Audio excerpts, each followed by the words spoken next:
ASC academy एक ASC talent Hunt exam लेके आ रहा है, जिसमें 10th क्लास के बच्चों के लिए 11 साइकिल प्राइजेस रखे गए हैं और 8th-9th क्लास के बच्चों के लिए साइकिल और कैश प्राइज रखा गया है। स्कैन करके रजिस्टर करें। कुर्सी पे बैठने वालों को जमीन की अहमियत याद रहे, सच दिखाते हैं। सच का सामना में आपका एक बार फिर स्वागत है। वो असेंबली का चुनाव है 20 नवंबर और 23 तारीख को गिनती होगी, काउंटिंग होगी और आप लोगों को फैसला करना है, शहर की आवाम को फैसला करना है कि आइंदा 5 साल कौन एमएलए रहना चाहिए। उसका फैसला आप लोगों को और शहर की आवाम को करना है।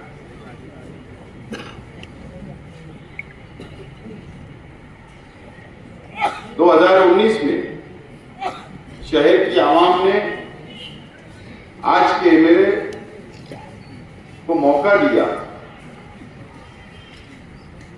और एमएलए बनाया, 5 साल का उनको मौका दिया। मैं माजरत के साथ कहना चाहता हूं कि आयशा नगर इलाके से भी 2600 वोट आज के एमएलए साहब को मिली, 2600 वोट। लेकिन मैं आज आप लोगों से सवाल करता हूं, मैं सीधी बात कर रहा हूं, कोई तकरीर नहीं कर रहा हूं। तमाम ही लोगों से, तमाम ही आयशा नगर के रहने वालों से मेरा सवाल है, या नौजवान हो, बुजुर्ग हो, मां बहनें हो, कि 5 साल में क्या कभी आपका हालचाल पूछने के लिए आज के एमएलए साहब आपके बीच में आए क्या? क्या आयशा नगर की कौन सी गली खराब है उसको उन्होंने एमएलए फंड दिया क्या? या आपके सुख और दुख में वो कभी हाजिर हुए क्या? 2600 वोट उन्होंने लेकर के। अब उसकी वजह क्या थी कि 2600 वोट आयशा नगर से उनको मिली? ठीक है, हमारी कमजोरियां हो सकती, मैं मानता हूं, हमारी गलतियां होंगी, मैं मानता हूं, या हमारे आपस के अंदर, हमारे जिम्मेदारान के अंदर कोई इख्तिलाफ हो गई, ये मैं बात को मानता हूं। लेकिन आप लोगों को, खास तौर पर नौजवान साथी जो हमारे थे, वो बहुत जज्बात में थे। एमआईएम पार्टी थी, एक मजहबी शख्स एमआईएम पार्टी के उम्मीदवार थे। नौजवान जज्बात में आए, जज्बात में आपने वोट दे दी। अब इसी बिरादरान आए, जलसा लिया, तकरीर की, नौजवान जज्बात में आ गए, उन्होंने वोट दे दिया और अवैसी साहब उसी स्टेट से उतर के गाड़ी में बैठ के हैदराबाद चले गए। 5 साल वो मालेगांव शहर में उन्होंने कदम नहीं रखा। अब ये 5 साल के अंदर जो तकालीफ ये शहर की आवाम ने झेली,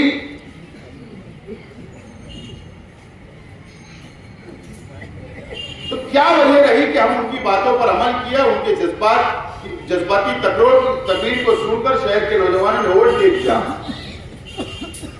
तो हमको आज वक्त आ रहा है, बहुत सोच समझ के फैसला हम लोगों को करना है, बहुत सोच समझ के। देखो, मैं आपके करीब में रहता हूं, आपके मोहल्ले का मैं पड़ोसी हूं। मैं मंच पर बैठे हुए के एक हमारे जो जिम्मेदारान बैठे हैं, मैं इनको जानता हूं, इनकी खानदान को जानता हूं कि इनकी खानदान का कौन सा बच्चा है। मैं आप लोगों को जानता हूं कि आप कौन सी खानदान के हो, आपका नाम क्या है।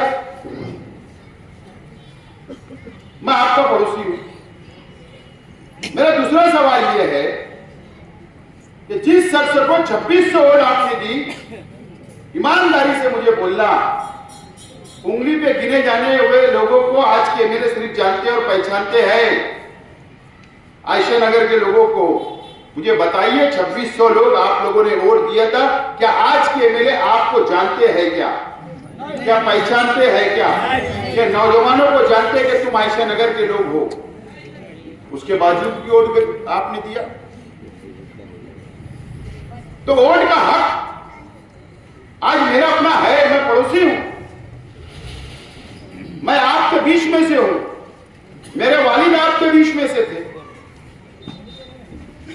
अगर आप मुझे वोट देंगे, आप मुझे अगर कामयाब करेंगे, और जब अगर आपके मसाइल कुछ आएंगे, आपका कोई काम होगा, आपके परिवार का कोई मसला होगा, आपके वार्ड का कोई मसला होगा, आपका सरकारी दरबारी कोई काम होगा, तो आप मेरे पास आएंगे तो क्या मैं नहीं बोलूंगा? मैं आपका काम करूंगा। आप हक से मेरे पास आकर काम ले सकते हैं। तो समझदारी से आइंदा आने वाले दिनों के अंदर आपको फैसला लेना है, समझदारी से। और ये इलेक्शन मैं आपको अपना सरपरस्त मानता हूं। ये तमाम ही लोग बैठे हैं, मैं इनको अपना सरपरस्त मानता हूं। आप लोग बैठे हैं, मैं आपको अपना सरपरस्त मानता हूं। और शेख रशीद साहब का आज का आपका ताल्लुक नहीं था, बरसों आपके साथ रहे, आपका अपना ताल्लुक रहा, आयशा नगर से ताल्लुक रहा। आज शेख रशीद साहब दुनिया में नहीं है। आपकी ज्यादा जिम्मेदारी है कि अगर आप चाहते हो कि शेख रशीद साहब के कामों को मैं आगे बढ़ाऊं, शेख रशीद साहब की आदतों को आगे बढ़ाऊं, शेख रशीद साहब के तरीके को आगे बढ़ाऊं, शेख रशीद साहब आपके साथ जैसा सुलूक किया करते थे मैं वो आगे बढ़ाऊं, तो अब आपकी ज्यादा जिम्मेदारी है कि आप मुझको मौका दो, आप मुझको मौका दो। मैं आपके काम करने के लिए तैयार हूं, लेकिन हमको बहुत समझदारी से काम करना होगा।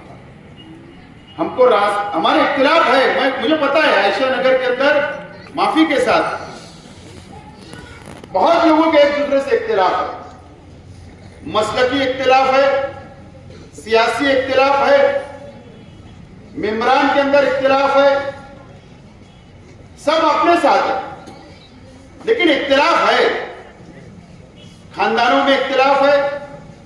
लेकिन ये तमाम ही चीजें अगर ये इलेक्शन के आड़े आती है तो नुकसान आपका होगा और मेरा होगा। तो ये तमाम ही इख्तिलाफात को हमको भुला देना है, बाजू में रख देना है। गुरुवार वार्ड के अंदर 4 दिन पहले मीटिंग हुई, उस मीटिंग के अंदर टोटल गुरुवार वार्ड की आवाम बैठी थी, जिम्मेदारान बैठे, एक छत के नीचे वो भी बैठे, उन्होंने भी, उनके भी इख्तिलाफ, एक दूसरे से इख्तिलाफ होती है, मेरे भी कैसे हो, लेकिन वो एक छत के नीचे आए, बैठे, सब इख्तिलाफ को उन्होंने भुला दिया और उन्होंने एक राय से फैसला किया और मुझको कहा कि आप गुरुवार वार्ड में आप आना मत, आइंदा इलेक्शन हम आगे से इलेक्शन हम लड़ेंगे। तो अगर पूरे शहर का फायदा हो सकता, अगर गरीबों का फायदा होने वाला है, अगर पूरे शहर के गरीबों का फायदा मैं कर सकता हूं, सबको साथ लेकर चल सकता हूं, शहर को लेकर साथ चल सकता हूं, तो अगर जरा देर के लिए अगर आप इख्तिलाफात ला दोगे तो क्या बुराई। और अच्छी बात है, मैं अल्लाह से दुआ करता हूं कि इख्तिलाफ तो खत्म हो और आपके दिल मिल जाए सब लोगों के। मैं तो ये अल्लाह से दुआ करता हूं। तो आप तमाम ही लोग को संजीदगी से, वो समझदारी से, नौजवानों ने भी फैसला लेना है, आप लोगों ने भी फैसला लेना है। कोशिश होगी, कोशिश जरूर होगी कि आपके अंदर इख्तिलाफ हो करने, सामने वाले पैदा करेंगे। कोशिश ये जरूर होगी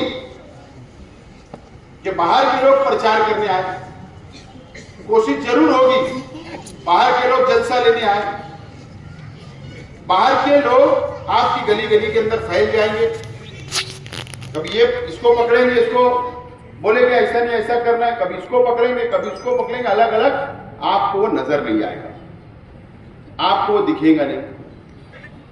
तो आप मोहल्ले में रहते हो तो आपकी भी नजर होशियार रहना चाहिए, नजर टाइट रहना चाहिए।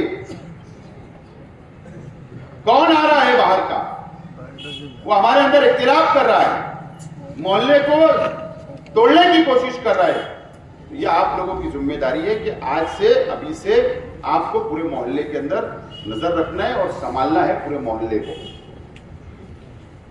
और इलेक्शन आयशा नगर स्कूल के बाहर नहीं होगा, इलेक्शन पेटी के बाहर नहीं होगा जहां पर पोलिंग बूथ है। इलेक्शन अगर लड़ना है तो हम लोगों को गलियों में रहकर इलेक्शन लड़ना है। अगर एक गली है तो एक गली के लोग उस गली के अंदर बैठकर पहले आप वोट दो, मां बहनों को ले जाकर वोट दो, फिर चेक करो कि कौन रह गया है। ये जो हमारा पोलिंग एजेंट अंदर होगा उससे पूछोगे कितनी वोट हमारी रह गई बता, उसको लाइए, उसको बुलाइए, वो कहां है, उनको ढूंढ कर ले जाकर वोट गिराना पड़ेगा। आमतौर पर हम सोचते कि हमारी वोट हो गई, हम होटलों पे बैठे, हम लोग पोलिंग बूथ के बाहर बैठते हैं। तो वो जो दिन होता है हमारा वोटिंग का, वो सुबह से लेकर शाम तक का वही एक मेन दिन होता है जो हम उसको नहीं संभाल पाते, हम उसको छोड़ देते हैं। तो वो दिन हम लोगों के लिए थोड़ी कुर्बानी देने का दिन।